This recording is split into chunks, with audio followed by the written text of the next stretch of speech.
Hello, I'm Kukule Tumfupi and this is Invest Africa. Thanks for joining me. Now, the joke goes that if you want to make $1 million in aviation, you had better start off with $10 million. But jokes aside, from an investment perspective, the aviation industry is a vital catalyst for the continent's economic growth story. According to a recent report by the International Air and Transport Association, or IATA, aviation in Africa supports nearly 7 million jobs and generates about $80 billion in GDP, but it faces challenges such as the liberalization of markets, safety, infrastructure development, as well as stringent regulation. Now joining me for tonight's discussion, this and more from our studios in Nairobi is Raphael Kuuchi. He's the Vice President for Africa at the International Air and Transport Association, better known as IATA. And from our Cape Town studios, we're joined by Blue Crane Aviation's Managing Director, Dearness Potgieter. Now, for you at home, we'd like you to join into the conversation by using Twitter or following at CNBC Africa with our hashtag InvestAfrica. Well, let's kick it off with the first question, gentlemen. Thank you so much for joining us, Raphael, as well as Dearness. Maybe if we take a look at the current investment landscape when it comes to aviation on the continent, is there enough? And Raphael, you can kick this off by giving us your first response. Yes, in Africa, aviation investment exists, but it is not up to the scale we would want to see. We've noticed that significant investment is going into infrastructure development, but not into the airlines themselves, to the extent that we see a lot of new airports being developed. We see a lot of investment into air traffic management systems in some countries, but not into airlines. The airlines are suffering due to lack of or inadequate capital to support their growth. And that is why they are unable to take advantage of the growing opportunities on the continent. Raphael, just to follow up on that particular point that you made there, isn't it better to start off with the infrastructure development of the airports before the aircraft that will make use of the airports can actually be invested in? Which comes first? Maybe it's the chicken or egg question. I think it is more investing in both at the same time. You need to grow the airlines that will use the airport infrastructure, because if you do not have airlines on the continent and you put in the infrastructure, it will be grossly underutilized, because the non-African airlines operations to the continent are very limited. So it is only the African operators that has the capacity to operate more frequent flights to the airports to make effective and maximum use of the infrastructure that is in place. Dennis, would like to come to you. I understand you do have history in working for an airline in your past, but maybe to get your take on the perspective, investing in both the airline and the infrastructure, are we making our way there, or the prioritization of one over the other, is that working towards to our detriment? Thank you, Gugu. Gugu, I'm not so sure whether the airport infrastructure is the main challenge on the African continent. Yes, the infrastructure can be improved, but in many cases, the airports are not operating at their full capacity. I have to agree with Raphael. I think the issue lies more in terms of the airlines and the airline activity and the attractiveness of the market. And the cost of capital of getting the equipment and the operations off the ground and up to a scalable level that provides access to air travel across the continent. But we make mention of the other aviation airlines, but clearly there's something wrong, because a lot of them, which are state-owned entities, have fallen into trouble. We're talking about the likes of SAA as well, Air Zimbabwe, Air Uganda, as well as Zambian Airways, which also recently went bankrupt. What's the fundamental flaw? And maybe you can speak from a personal perspective, given the fact that you have worked for SAA. Yeah, it's a balance, and it's a range of different things. I think in the aviation industry there's lots of examples of where sort of publicly owned airline entities are successful, and there's examples where they are not. And then the same on the privately held side also. I think that it's a combination of things. In terms of government-owned carriers across the globe, maybe the role of government carriers are changing, and I think on the African continent you need to look at it at two levels. One is intercontinental travel, and then it's an issue of whether a government-owned carrier in Africa can compete on a global intercontinental scale knowing that they're competing with carriers that's maybe got a lower cost base than what they have. And then it's actually not an issue of who the owner of the airline is. It's just an issue of whether an African company can compete on a global scale in an industry that is really very global and competitive. I think the second level is whether then on an inter-Africa or domestic or inter-country perspective, whether carriers can compete. And then it becomes a very different issue, and where, you know, issues like whether it's privately held or whether it's government held, you know, in my mind is not the real major factor. It's whether the company is well managed, it's whether it's got access to the right capital, it's whether it's got right access to the right market, and whether it's pricing itself correctly and commercially agile in terms of being able to compete. Raphael, you yourself also once worked for an airline, Ghana Airlines, back in 1991. Dennis makes mention of management, which does seem as though it's something that's lacking from an African perspective when it comes to airline operators. Is this the time then maybe where we should be looking at skills transference, where we take good models which are working abroad and bring them in so that they can boost up our competitiveness as state-owned or even African-owned airline operators? Yes, I think the issue of management is very critical. But beyond the management of the airline itself is actually the interference by the owners of the airline. What I know is that in most of the state-owned airlines, you might have very competent management team, but the composition of the board might leave a lot to be wanting. Secondly, also, you have the government, who is the majority shareholder, or in some cases the only shareholder, trying to dictate how the airline should run. But the airline is a highly complex business that needs to be run very professionally if it has to make money. So that is the key thing. The second thing is about market access. As my colleague mentioned, in Africa, we know most of the countries still govern air transport movement by the bilateral air services agreements. And this has the capacity to limit those African airlines that have the resources and the capability to grow their market and expand their business. They limit their capacity to grow because of restricted market access. But having said that, if you look at an airline like Ethiopian Airlines, this is a typically 100% government-owned airline. But it is an airline which has been consistently profitable over the years, simply because the government which owns it has allowed this airline to run purely on a professional basis without interference whatsoever. And that is what we need on the continent. Raphael, does it perhaps go back then to legislature as well as policy? Back in 1999, we saw 44 African states signing the Yamoussoukro decision. I hope I pronounced that correctly, but I can stand corrected. Is this maybe the starting point to developing this laxed regulations and also learning something from Ethiopian Airlines that you alluded to earlier? Yes, the Yamoussoukro was a very brilliant idea, but probably ahead of its time. It is the policy that was intended to open up African markets to African operators. Unfortunately, after its adoption in 1999, not much has happened on a continental basis, apart from some countries on the continent which have decided to open up their market to each other on a rather bilateral basis, contrary to the Yamoussoukro, which requires them to open up on a multilateral basis. So to that extent, unless the Yamoussoukro decision is open up, market access will remain a major challenge to the growth of African air transport.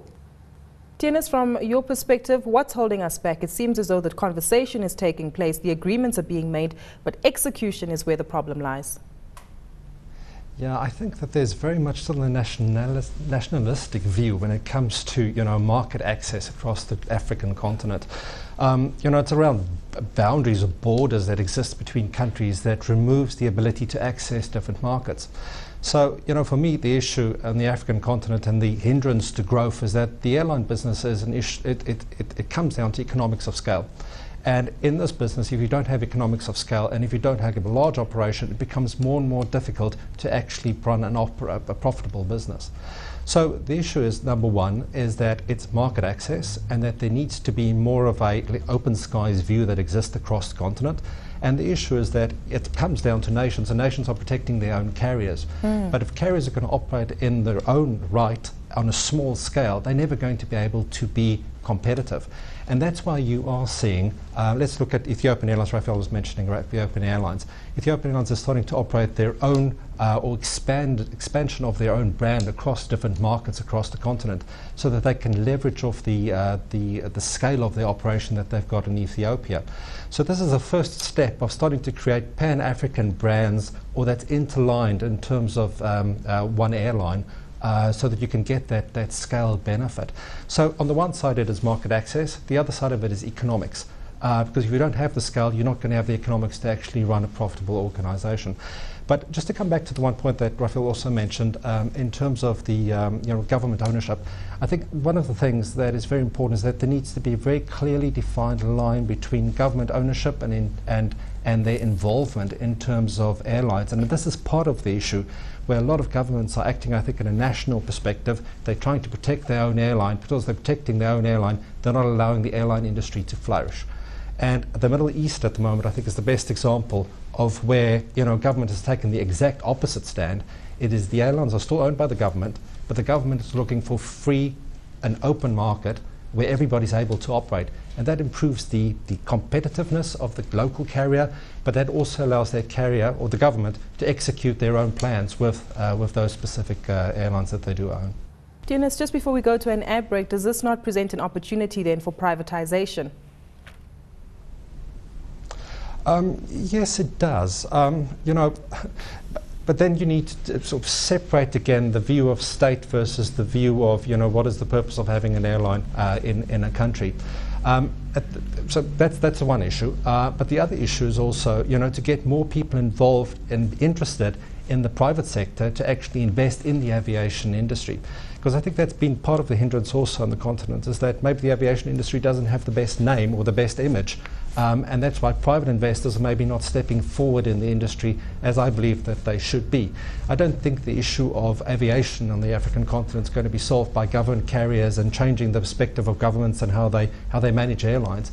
The private sector is going to have to step in and play a broader role, I think, in terms of aviation.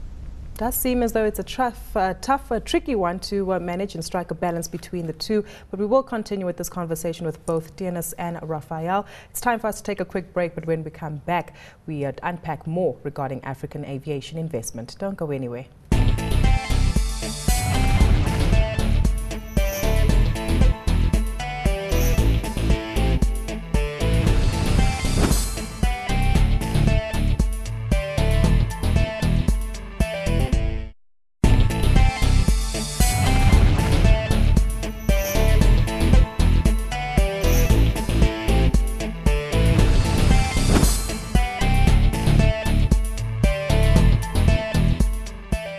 Welcome back to Invest Africa.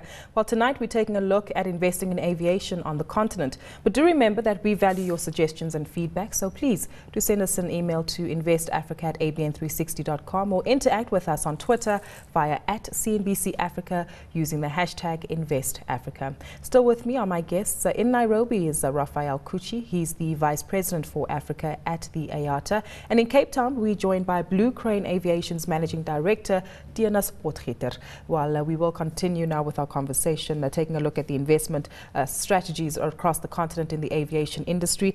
And gentlemen, we touched on the privatization of the sector as well as investment overall in the first half of our conversation, but costs, that's always something that happens to trickle in not only when airlines are starting out, but for them to continue going forward, because there's always pressing outside issues from a global economic perspective, whether it's the oil price or just the current global economic environment. And I'd like to come to you, Raphael, for this one. Is how strong or how malleable are South African or African rather airline industries in order to manage the storm against the global economic crisis?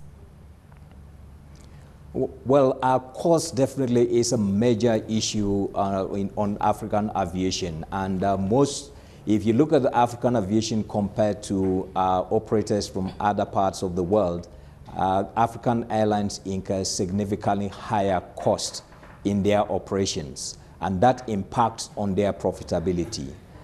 If you take an example of fuel, on average, fuel cost in Africa is 21% higher than in other parts of the world.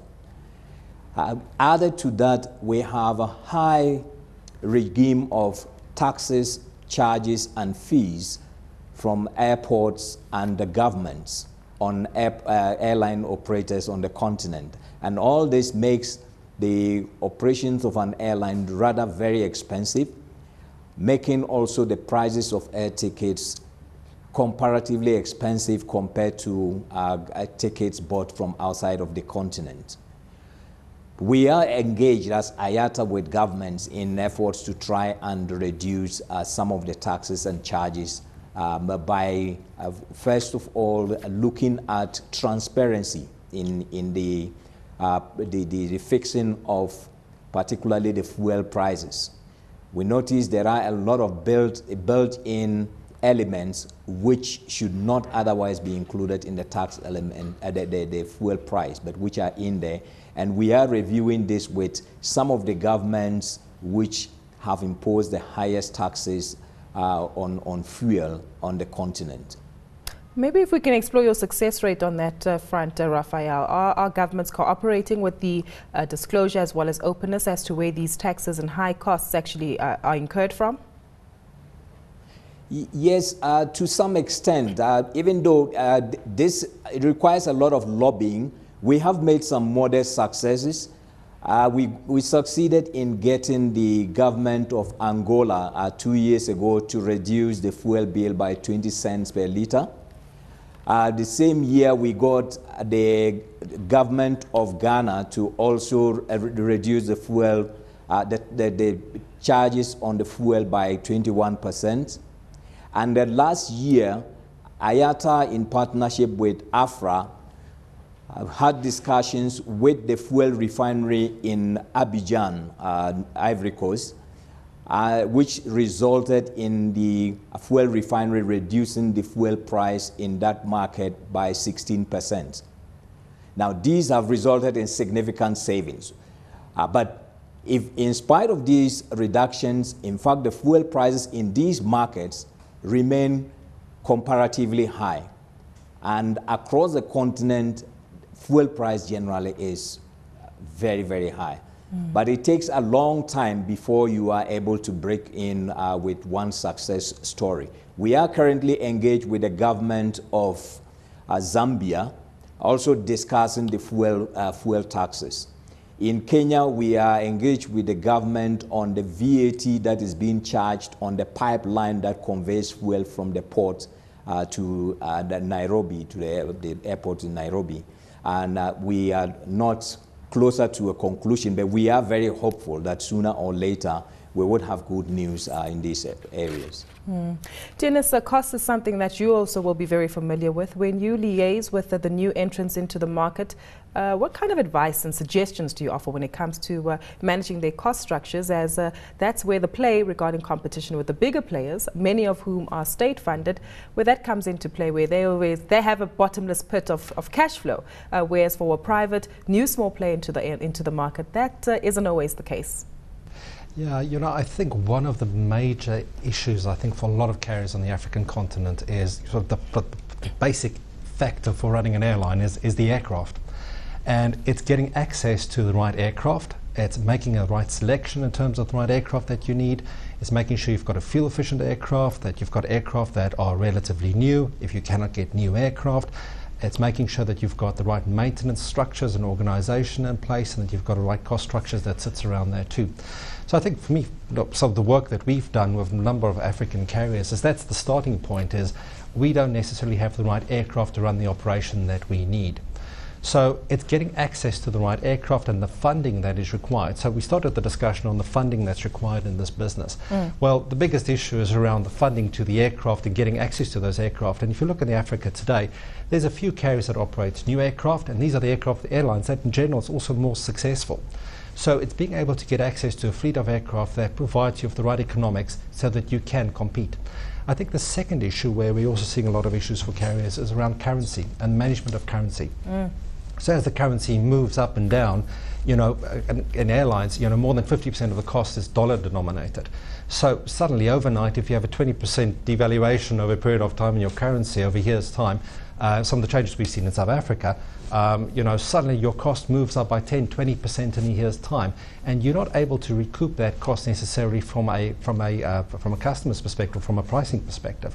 And that's where airlines needs to be able to understand these macroeconomic factors also that's moving around them, and then being able to understand how can we actually improve the efficiency in our own business, but then at the same time also try and maximize the revenue that we've got, which also then talks to distribution, which is a whole other separate piece also, is the distribution mechanisms and abilities that a lot of these carriers have.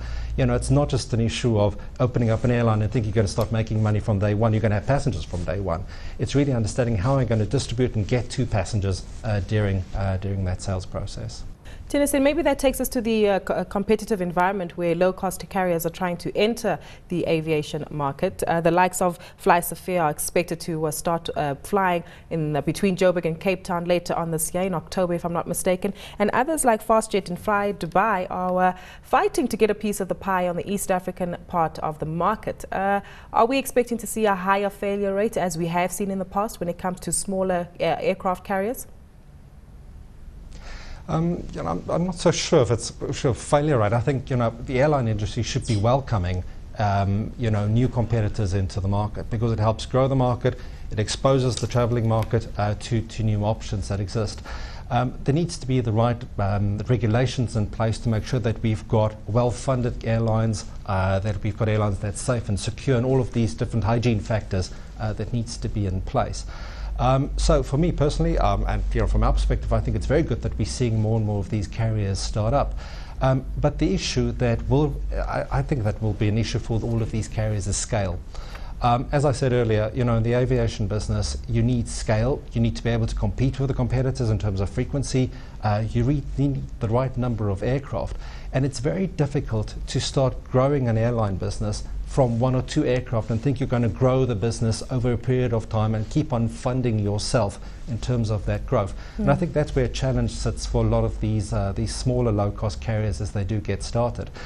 But one thing that I think, you know, we touched on earlier around sort of investment in the continent, I think one of the things that we need to start looking at in Africa is that the aviation industry, if you look at Asia, if you look at Europe, a lot of the investment that's coming is not just from the continent or that specific continent itself. We're starting to see more and more cross-border investment that's happening in the aviation business. So whether it is the US buying stake in carriers in the UK, or it is the UAE buying stakes in carriers in Australia, I think that is one thing we're going to start seeing in Africa, is that there's going to be more and more investment externally into the continent with cross-border type acquisitions and mergers and airlines taking stakes in carriers. I think that's where we will see, you know, these low-cost carriers really being able to develop themselves a lot more if they have got better backing and better financial backing in terms of how they can grow. I'd like to come back to you, Raphael, just for a moment or two. If we see more investment, surely that will be a good thing. But do we need to be concerned about safety? In recent months, we've heard about the horrors that have struck Malaysian Airlines with the shooting down of one of their aircrafts on the Ukraine-Russian border, and another one of their aircrafts getting lost, unfortunately. Is that a key concern for African operators? Yes, safety has always been a major concern for operators globally, and particularly in Africa. Safety has been a major concern over the years. We are seeing signs of improvement in safety on the African continent. And last year, for instance, we noticed there was a 51% improvement in air safety in Africa. But this significant improvement notwithstanding, we also noticed that Africa still has the worst safety record compared to other regions of the world. Air safety in Africa is still 5 times worse than what it is elsewhere in the world. Now, having said that, safety remains a significant concern, and what we would want to see is African governments and the aviation regulators taking a very stern stand on operators to maintain safety standards at well level, so that passengers who travel on these flights can be guaranteed of their safety and assured of the smooth and safe land arrival at their various destinations. Well, on that note, we'll be happy to hear that. I'm sure a lot of passengers who fly across the continent will be happy to hear that steps and measures are being put in place. And that's all we have time for this evening. Thank you so much to my guests, IATA Vice President Raphael Kuuchi, as well as Blue Crane's Aviation's Managing Director, Dianas Potgieter. Well, please don't forget to send us your comments, and details are on the screen. But now Bruce Whitfield is standing by to bring you Tonight with Bruce. From myself and the Invest Africa team, it's goodbye for now.